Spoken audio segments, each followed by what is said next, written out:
Hello, everybody. Welcome to lesson 2 of the Lost Thing by Sean Tan. Today I'm going to be using shared screen. It's the first time I've done it. I hope it's going to help us to listen to me and also see the pictures at the same time.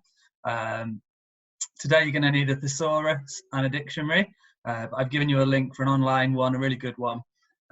So you don't need to go out and buy one if you don't want to have one at home.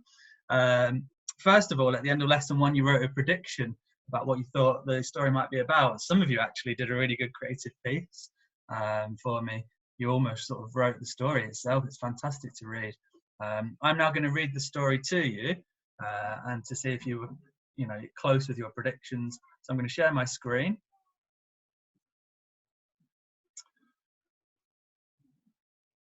Okay, so it goes like this. So you want to hear a story? Well, I used to know a whole lot of pretty interesting ones. Some of them so funny you'd laugh yourself unconscious. Others so terrible you'd never want to repeat them. But I can't remember any of those. So I'll just tell you about the time I found that lost thing.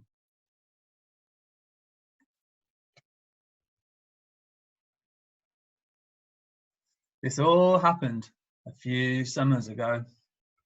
One rather ordinary day by the beach. Not much was going on. I was, as usual, working tirelessly on my bottle top collection, and I stopped to look up for no particular reason. And that's when I first saw the thing.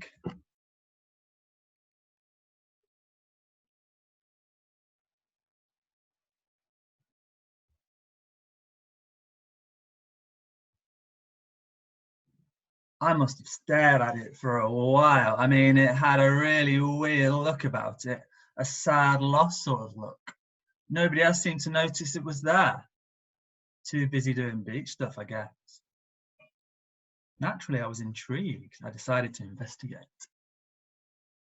Sure didn't do much. It just sat there, looking out of place. I was baffled.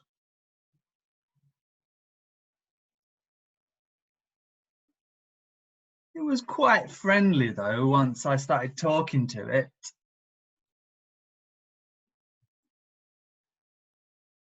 I played with the thing for most of the afternoon. It was great fun. Yet I couldn't help feeling that something wasn't quite right. And as the hours slouched by, it seemed less and less likely that anybody was coming to take the thing home. There was no denying the unhappy truth of the situation. It was lost.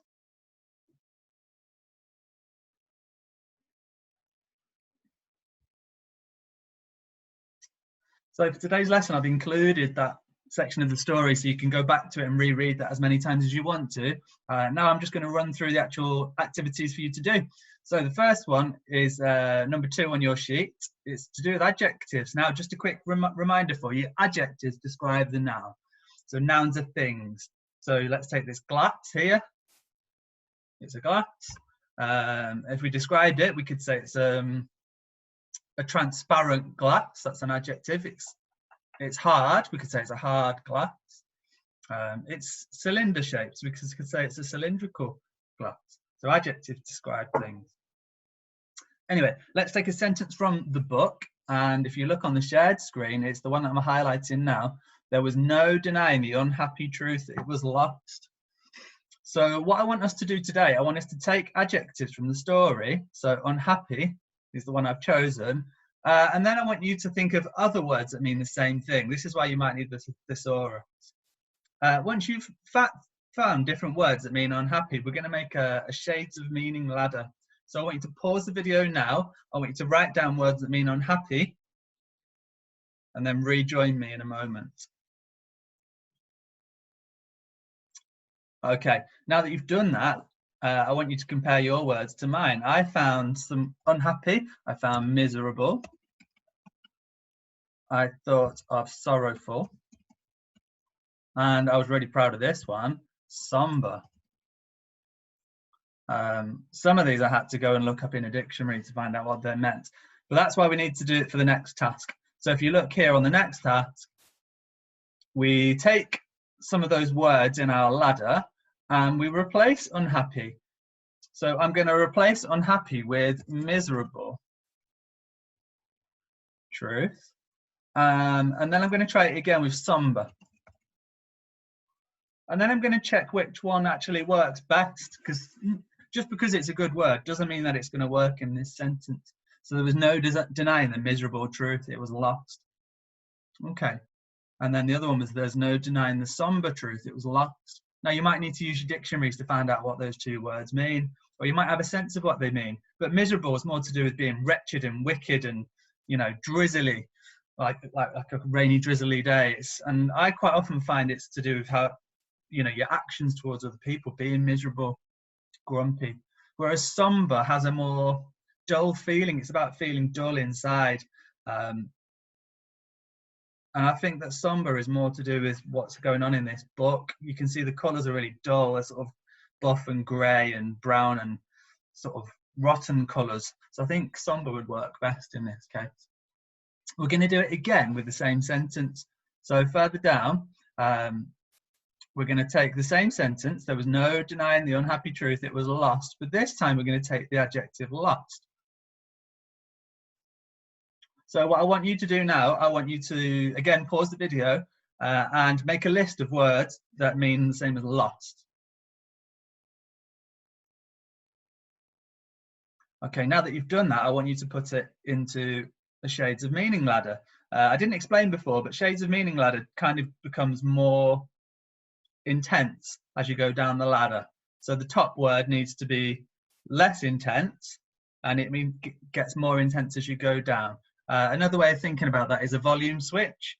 So if you have a low volume, that's the lowest intensity, and then turn the volume up very loud, that's the loudest intensity. So I've put lost second because one of the words I thought was misplaced. Now, misplaced is probably lower in the intensity than lost, because misplaced is something that's kind of moved somewhere. But lost, you don't know where it is at all. So I think lost is a bit more intense. But then I had gone, because gone suggests it's not coming back or it's gone far away. And then abandoned.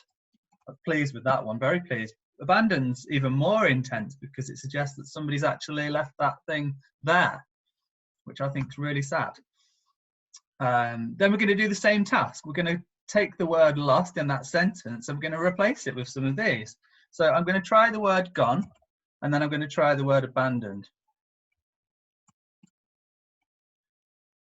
Remember my full stops at the end. So if we listen to that out loud, there was no denying the unhappy truth, it was gone. There was no denying the unhappy truth, it was abandoned.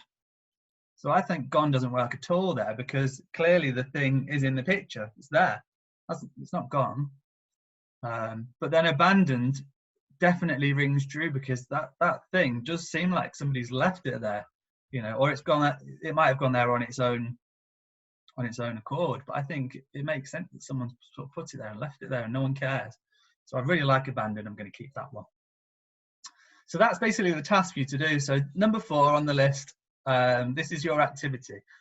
First of all, I want you to find all the adjectives that you can find in the book for all the pages that I've read today.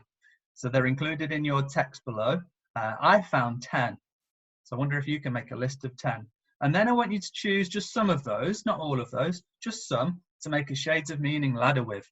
So let me remind you, you take the word that you find, the adjective, you think of lots of words that mean the same thing, and then you pick some to put in the shades of meaning ladder, which get more intense as you move down.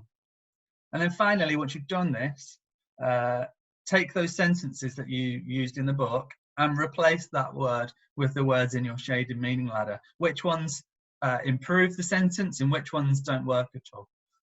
Once you've done that, I'd love to see your new sentences. Okay, well done everybody. See you next time.